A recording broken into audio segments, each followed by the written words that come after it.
lokatnya di sini atau di sini. Ya, kalau setelah lokatnya di sini, ya di sini berarti dia adalah plasenta letak rendah, atau kalau menutupi jalan lahir namanya previa. Previa masih ada dua, totalis dan parsial.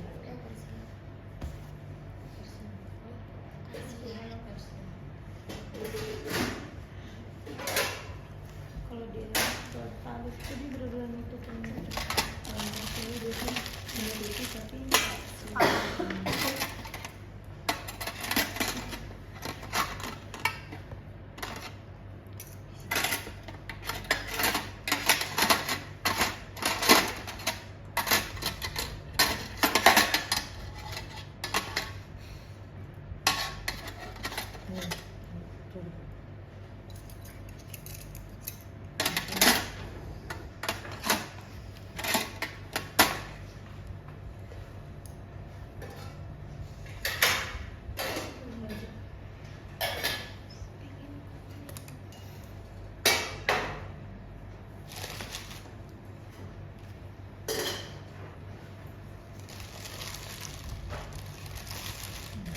langsung panjang hanya kita siapkan digunakan jika harus melakukan eksplorasi atau manual plasenta pada kondisi plasenta tidak dapat dilakukan secara spontan. Tutupnya mana ini?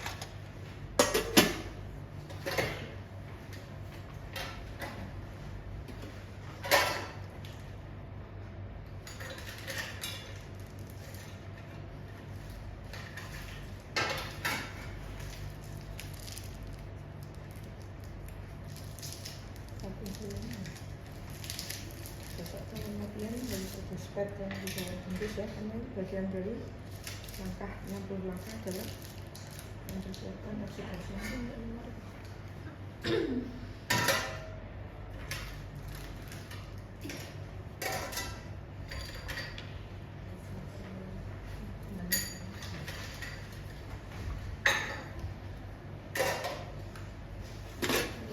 Segini, panjang. Panjang.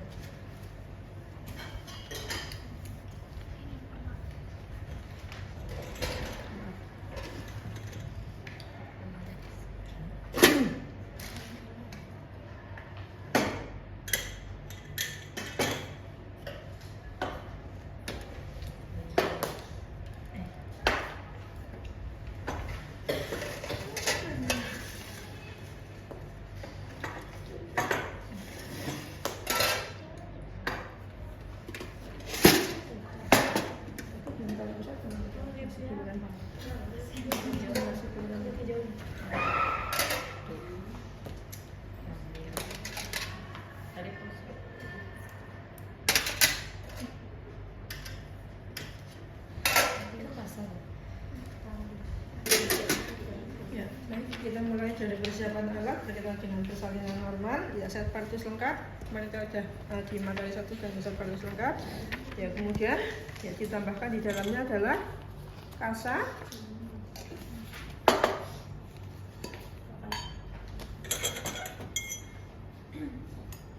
Ya harusnya minimal 5 lembar.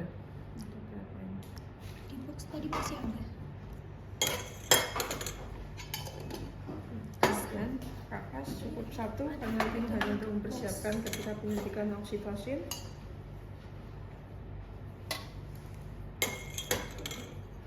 Box di bawah cukup gak? Kemudian ada duk, ada duk panjang, ada kacaca dan partus lengkap. Kasar.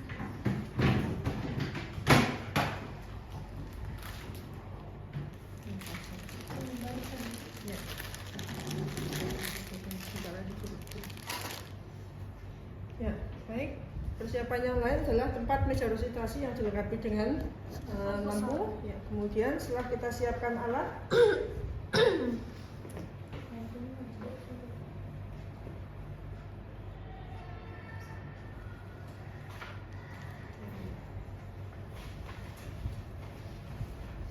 kemudian sesuai dengan mekanisme kala 2, ya, bahwa kita melakukan pemeriksaan dilengkapi, jadi dimulai dari adanya tanda gejala kala 2 yang diawali dengan adanya dorongan meneran, anus terbuka, ya, kemudian vulva juga terbuka, perineum menonjol, vulva terbuka. Perineum menonjol adalah gambarnya kalau anunya, vaginanya saja diambil.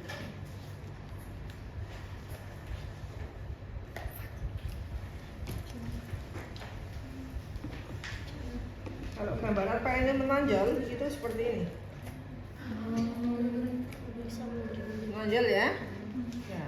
Kalau normalnya kan dia, berarti kalau menonjol dia ada tekanan yang keras. Kita raba dari luar itu ada penekanan seperti ini. Ya, kemudian vulva anus terbuka. Tandanya bahwa kepala sudah mendorong ke dasar panggul sehingga akan menyebabkan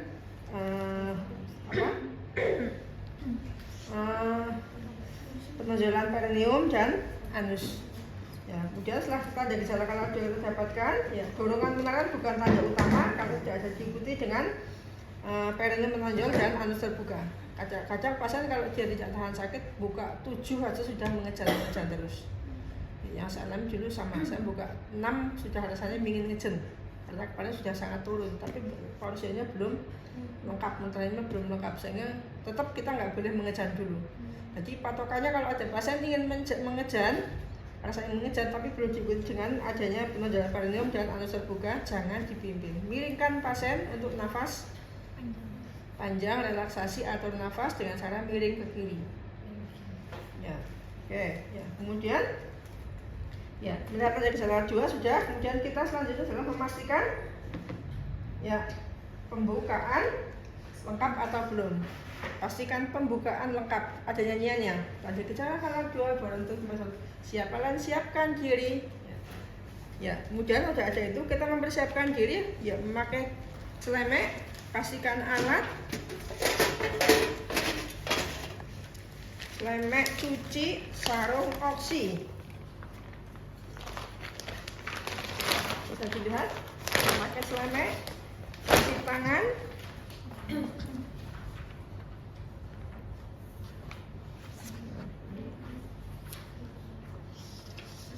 ya, celemek, cuci, sarung, oksi. Ya, kemudian gulung baju sampai batas atas siku, jangan ditarik begini. Kalau ditarik, ya nanti melorot lagi. Jangan ini prinsip PI. Ya, kemudian cuci tangan 6 langkah, basahi tangan, bilas telapak tangan, kemudian punggung tangan, sela-sela jari. Ya, kemudian buku-buku dulu ya, jari, kemudian ya, bilas kembali dengan air bersih, kemudian keringkan dengan handuk. Ya, kemudian kita ya membuka ampul membuka spet ya, oksitosin. Nah, karena spet adalah steril dari tempat yang Mbak boleh sudah siapkan ini. Ini karena kita terlalu lama ini dibuka-buka, ya resiko nanti malah jadi unsterile karena dia akan masuk langsung ke tubuh ibu. Buka oksitosin, ya, buang ke dalam safety box tutupnya, kemudian memakai sarung tangan.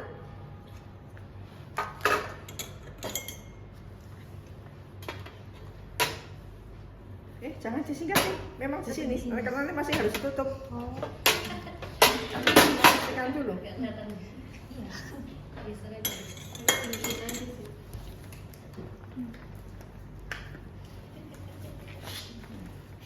Kemudian buka baju ibu. Kemudian sedot oksitosin, masih di handskun 1. One hand, buka spad, sedot oksitosin,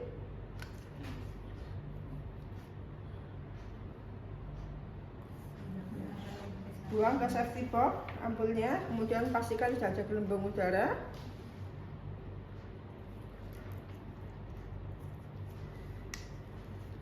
Letakkan di bak instrumen, baru kita memakai satu sarung tangan.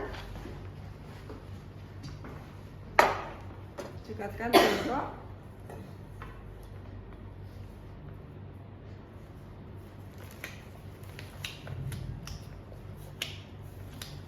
Lakukan vulva hygiene.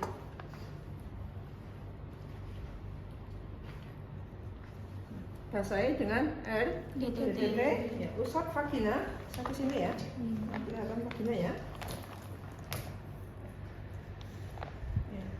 Usap vagina dari labia major,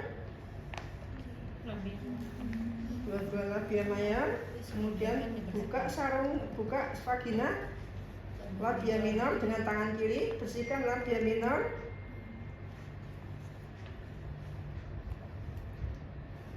Kemudian dari vestibulum sampai ke anus, pastikan ya, dinding vagina bersih. Dalam langkah ini kita sambil melakukan inspeksi adakah tanda infeksi di area genitalia eksterna. Mungkin bisa kemerahan atau jamur keputihan berwarna putih atau bintik-bintik seperti seperti kutu air bisa ya, atau bisa jadi benjolan. Pada orang dengan sipilis akan muncul benjolan ya, yang terutama di daerah klitoris. Ya, kemudian ya, lihat raba ya, adakah benjolan pada area genitalia dengan melakukan VT. Buka tangan kiri, masukkan tangan kita, jari telunjuk dulu, tempelkan di daerah perineum bawah. Ya, jangan ditekan, tempelkan supaya ini pasien jadi rileks.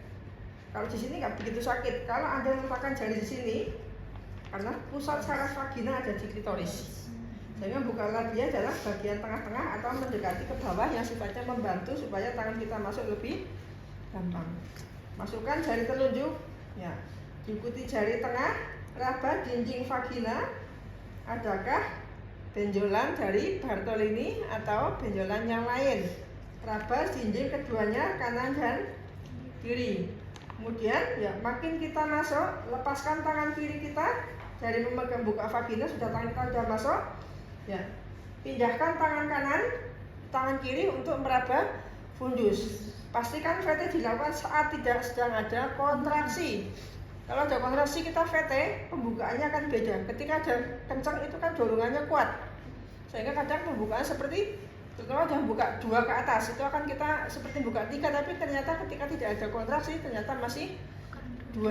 Jadi validnya VT adalah ketika tidak ada kontraksi. Yang kedua, VT ketika ada kontraksi, kalau ketuban masih utuh menonjol, ketika ada his itu ketuban menonjol, sehingga resikonya kalau kita periksa dalam akan menyebabkan tangan kita menyentuh ketuban pecah. Jadi kalau kita periksa dalam tiba-tiba merasakan kenceng, hentikan VT kita, anteng dulu tangan kita, nggak keluar lagi tapi anteng di dalam, tidak bergerak-gerak dulu, nunggu sampai hisnya menurun bahkan hilang. Ya, tandanya apa? Pasien mengeluh, kita pegang fundusnya. Ya, kemudian raba ya, dinding vagina bagian dalam adalah ini. Ya, kalau pada anak pertama ini bagian dalam adalah kasar karena dia masih ruge, belum dilewati apa-apa. Tapi kalau sudah anak kedua ke atas biasanya akan lebih licin. Ya, meskipun ada ruge, tapi kalau memang dia licin, nadanya tidak ada luka, kita akan merasakan, artinya dinding vagina adalah licin, berarti menandakan dia adalah normal, tidak ada benjolan apa-apa. Kemudian, ya, pastikan ya dinding atas, ya, adakah blasnya atau kandungannya penuh atau tidak. Kalau kita sentuh bagian atas, bawah klitoris ini kita sentuh, kalau ada kandungannya penuh, mesti pasien mengatakan pingin pipis. Ya, kemudian makin kita masuk, setelah kita meraba dinding vagina bagian dalam, kemudian meraba mulut rahim atau porsio. Ya, raba porsia, pembukaan berapa, kita pastikan pembukaannya. Ya, kemudian ya, ditulis loh, rangkaian VT itu apa saja. Ya, meriksa dinding vulva hygiene, meriksa dinding vagina bagian eksterna. Kemudian tangan kita masuk meraba dinding yang internal, dimulai dari dinding vagina kanan dan kiri, labia kanan dan kiri, melihat adakah benjolan atau tidak. Ya, kemudian kita masuk meraba mulut rahim. Kita nilai pembukaannya berapa. Kalau kita meraba tanda gejala kala 2, berarti pembukaannya sudah lengkap, tidak lagi teraba. Tapi jika belum lengkap, kita menilai effacement atau pendataran mulut rahimnya. Mulut rahim kadang ada yang sudah kita periksa sudah posisinya sudah begini. Jadi gambarnya mulut rahim misalkan ya. Gimana yang gambar itu?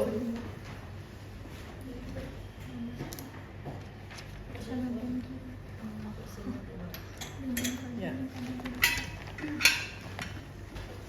Ini saya gambarnya ya.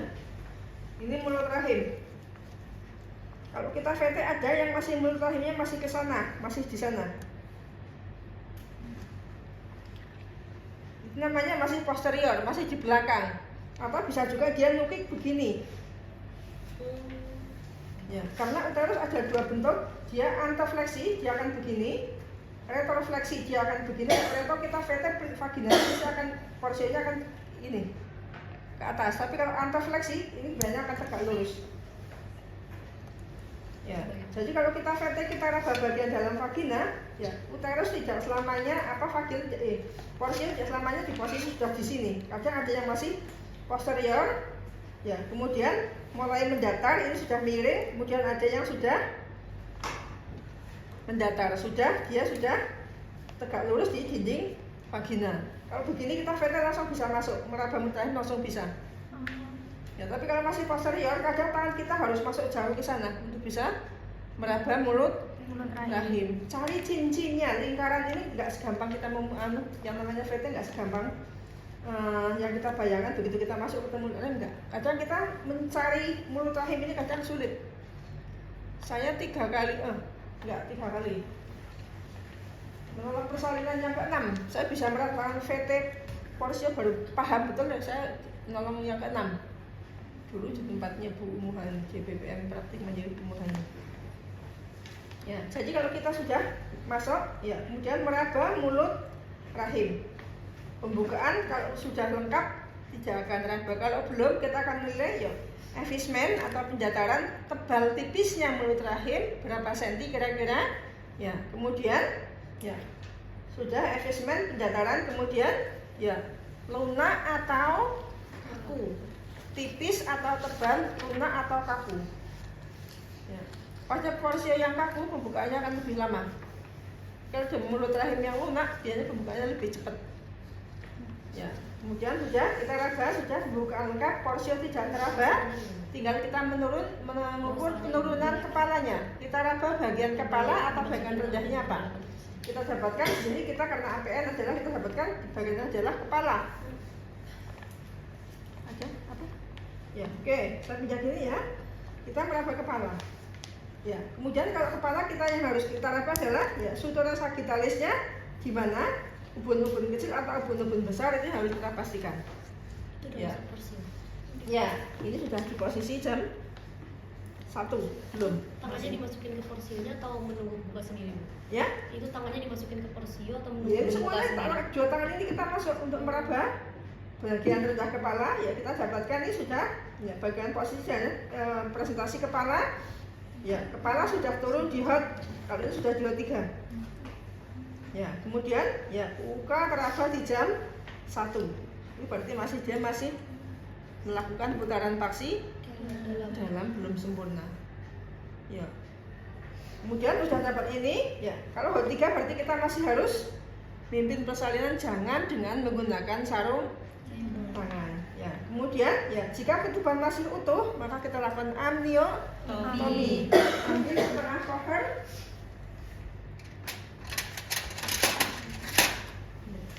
Kemudian masukkan setengah cover dengan cara tangan kita masuk posisi ini menghadap ke kita. Jangan begini, ini tajam. Letakkan di sebelah kedua jari tangan kita, susuri sampai batas ujung jari tangan kita, baru balikkan ke arah luar. Jadi memasukkan ini setengah cover begini, Kalau ini kan jadi nyentuhnya kan tangan kita, resiko supaya tidak melukai ibu maupun janin. Ya, masukkan setelah jari tangan kita, dan setelah di ujung tangan kita baru diputar keluar. Ya, ini kan terlindungi di antara jari tangan kita. Oke, ya, kemudian ya torehkan setelah kohor. Ya, tangan kiri kita kembali tetap masih difundus, pastikan tidak sejauh di kontraksi puncak.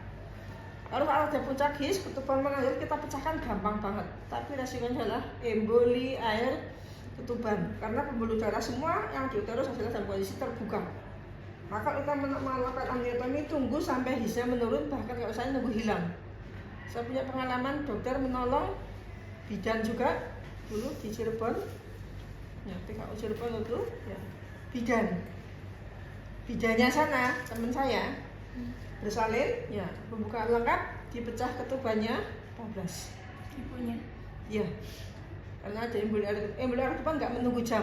Begitu ini pecah, pembuluh darah hilang, dia sudah masuk ke jantung, langsung sesek kalau emboli air ketuban. Maka paling takut saya mecah ketuban.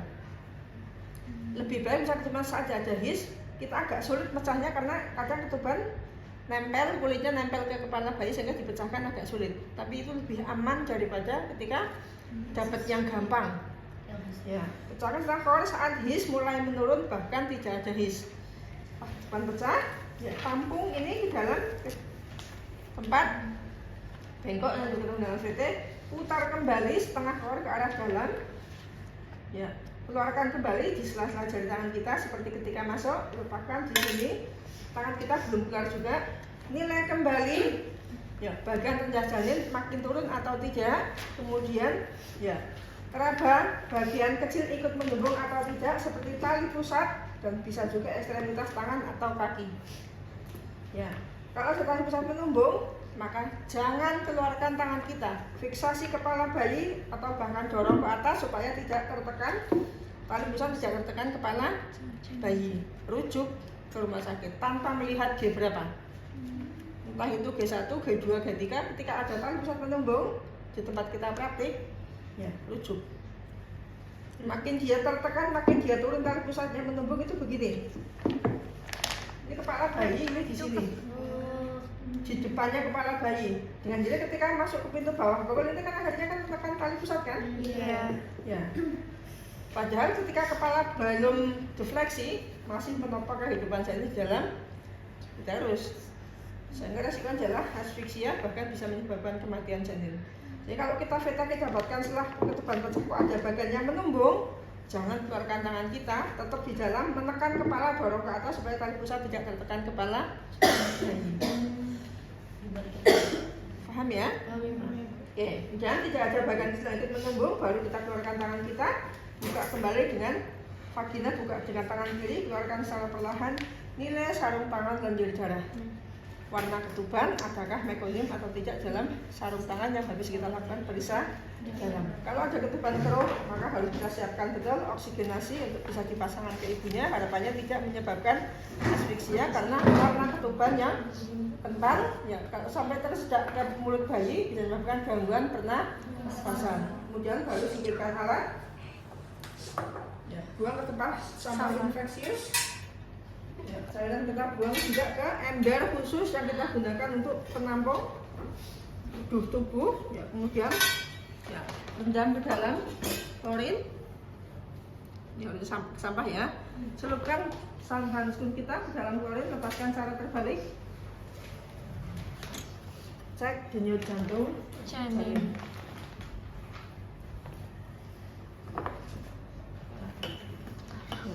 Pastikan di punggung sebelah mana, cek selama 1 menit penuh.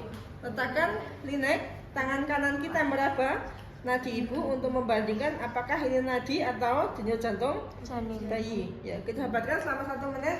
Harapannya antara frekuensi 120 sampai 160 yang sifatnya teratur. Ya.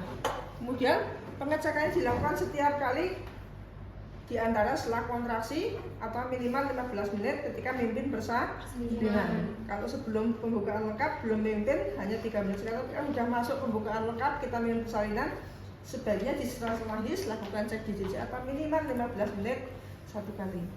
Ya, kemudian sudah kepala sudah Ya, pimpin terus karena kepala masih di H3. Ya, Ibu sudah pembukaan lengkap ya Bu. Ya, silakan Ibu bisa mengejar.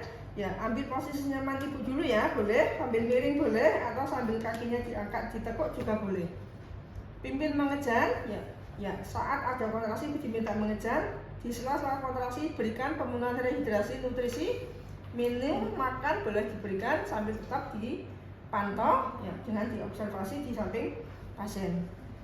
Minta keluarga untuk mendampingi, bisa juga dengan mengurangi nyeri dengan cara usap punggung atau rangsang puting susu untuk merangsang kontraksi. Ya, oke, ya Ibu mengejar ya Bu ya. Kalau salah satu bisa mendorong kepala bayi. Ya, pintar ya Bu ya. Ya, ada kencang silahkan mengejar Ibu. Ya, lagi pintar. Ya, masih kencang. Ya, ambil nafas, mengejar lagi. Pelan-pelan. Ya, ini sudah nampak 5-6 cm, berhenti dulu. Ya, kemudian baru kita siap-siap untuk menolong memakai handskun kembali. Ya, setelah kepala nampak 5-6 cm. Ya, persiapkan siap menolong dengan cara memasangkan handuk di atas perut Ibu. Pasangkan alas bokong. Ya, maaf ya Bu ya, jaga dulu bokongnya Bu. Yuk. Atur nafas, jangan dulu mengejar Bu. Ya, saya persiapkan alat dulu. Ya, kemudian ya, memakai sarung tangan kembali. Ini saja ya, ini ajar Bu.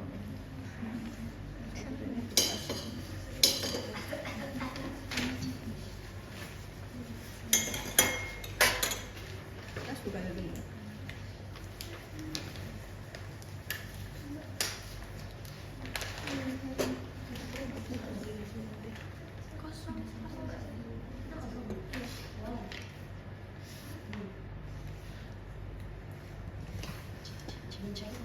Ya, Ibu masih kencang?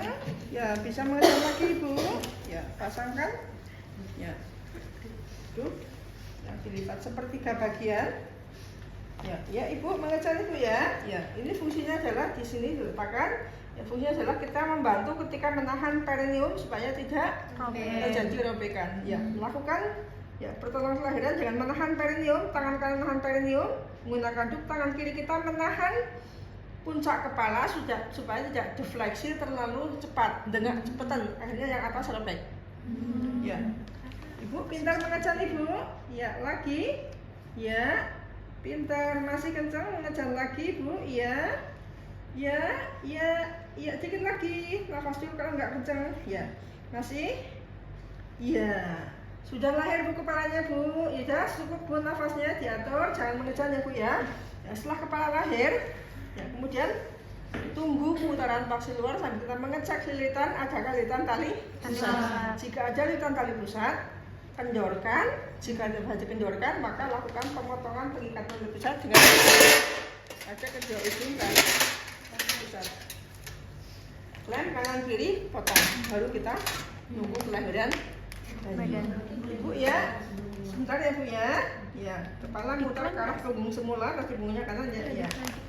Saat menunggu putaran paksi luar, jangan kita lepaskan tangan kita. Tetap melindungi kepala supaya dia tidak. Kalau kita lepaskan, dia akan jungkluk, bisa nyedot air ketuban dan kotoran yang ada di sekitar.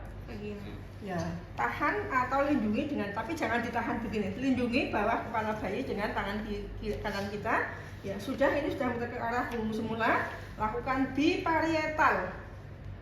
Melahirkan kepala besar biparietal. Kalau kita tidak kidal, tangan kanan yang ada di atas, biparietal dan ini namanya biparietal kanan dan kiri. Ya, letakkan tangan kita secara biparietal di kepala bayi dengan cara begini. Tangan kanan di atas karena kenapa? Karena tarikan badan bayi ada pusatnya yang ada di tangan kanan. Ini menarik, ini hanya menyangga, kiri hanya menyangga, yang menarik adalah kanan. Kalau kidal, ya kadang begini, karena kekuatan saya di tangan kiri. Tapi kalau kita nggak kidal kayak gini akan sangelen. Karena nanti akan ada sangga susul, di mana sang adalah kita memindahkan tangan menyangga, yang ini menyusuri badan bayi. Jadi kalau nanti kelahiran baru ini sudah lahir, menyusuri badan, nanti akan pindah. Letakkan biparietal, tangan kanan di atas, tangan kiri di bawah. Yuk. tarik badan bayi, ibu diminta jangan mengejan. Ibu cukup atur nafas tapi jangan mengejannya Bu. Kalau ibu ikut mengejan, cepat keluarnya juga nanti bisa merobekkan karena kelahiran bahu yang tiba-tiba delosor. Ini tajam ya bahu kita ya, tajam ya, ada brachialis di situ. Ya, tarik ke bawah, nggak usah didorong ya. Ya, untuk melahirkan bahu depan. Ya, setelah bahu depan lahir sebagian udah lahir ya, pindahkan, tarikan ke arah ya, depan lahir bahu belakang atau bahu posterior. Kedua bahu sudah lahir nih ya. Lakukan sangga, pindahkan tangan kanan menyangga, tangan kiri menyusuli badan bayi sampai lahirnya badan bayi seluruhnya. Lakukan penilaian serintas warna kulit, usaha bernafas dan tonus otot. Tonus otot dia adalah gerakan bayi kalau lahir itu biasanya kadang nangis sambil ini tangannya atau kakinya ya. Lakukan serintas ya, harapan adalah dia menangis spontan, warna kulit kemerahan, ini merah ya. Ya, kemudian segera keringkan mulai dari kepala bayi, muka, ya, kemudian lengan kecuali telapak tangan. Kemudian ya miringkan badan bayi, lakukan pengeringan dari kepala atas, lengan, ya, kemudian telapak kaki sambil melakukan rangsang taktil. Ya, kemudian ya lipat bagian yang sudah kita gunakan, ganti dengan handuk yang baru.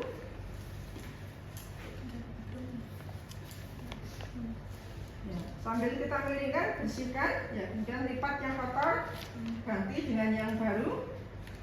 Ya, miringkan ke sisi satunya, ya, keringkan bagian yang sebelahnya dengan mulai dari kepala, punggung, ya, kemudian bokong, kaki, telapak kaki sambil melakukan rangsang taktil. Pada bayi yang mengalami asphyxia bisa dilakukan itu. Kemudian sudah, ya, ganti dengan handuk yang baru. Tutup badan bayi ya, sampai kepala kecuali dada. Minta ibu untuk memegang ibu. Sudah lahir ya Bu ya, alhamdulillah bayinya sehat ya Bu ya. Ini menangisnya kuat ya Bu ya. Pegang bayinya ya Bu ya. Saya mau menyuntikkan dulu oksitosinya ya. Ya, pegang bayi jangan perut ibu masih posisi terlentang karena masih ada tali pusat yang belum dipotong. Ya, kemudian suntikan oksitosin ya, secara intramuskuler di sepertiga paha luar. Ya, ya, ibu pastikan dulu janin, adakah janin kedua, benar ya? Ya, tidak ada janin kedua. Ya, kemudian beritahu ibu suntik, kemudian suntikan oksitosin dengan dosis 10 intra unit. Ya, lakukan penyuntikan secara intramuskuler. Ya. Aspirasi, suntikan, tidak ada darah masuk. Ya, kemudian kembalikan spet ke dalam baknya, jangan dibuang dulu karena mungkin ada penyuntikan oksitosin kedua. Ya.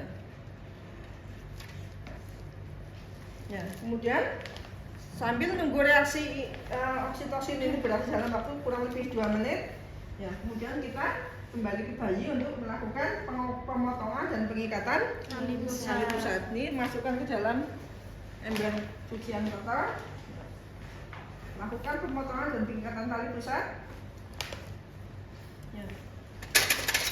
Pasangkan klem kurang lebih 3 cm dari ujung tali pusatnya. Adalah ini ya. Ya, kita kurang lebih 3 cm. 1, 2, 3.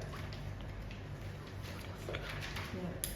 Kemudian ya, klem itu yang digunakan ini dan puder. Ya, pasangkan klem di mendekati ujung ini, ujung giginya. Jangan masang klem begini, rusak alatnya. Masang adalah mepet ke sini. Oh. Ya. Karena saya yakin kalau masang seperti ini, nih kuncinya angel. Masang begini, paham ya? Ya. Kemudian di antara ya klem 1 yang akan memakai klem 2, ya kita pilih dulu supaya darah yang ada di sini bisa ke atas sehingga ini tidak ada pembuluh darah yang di dekat klem. Kalau kita motong nanti supaya tidak muncrat, fungsinya adalah itu. Jadi kalau sudah pasang klem pertama, ini agak dipilin pembuluh darah ininya, agak dipilin ke arah ibu, baru dipasangkan klem kedua. Ya, potong kurang lebih 1 cm di antara 2 klem. Ya, potong. Ya, kemudian letak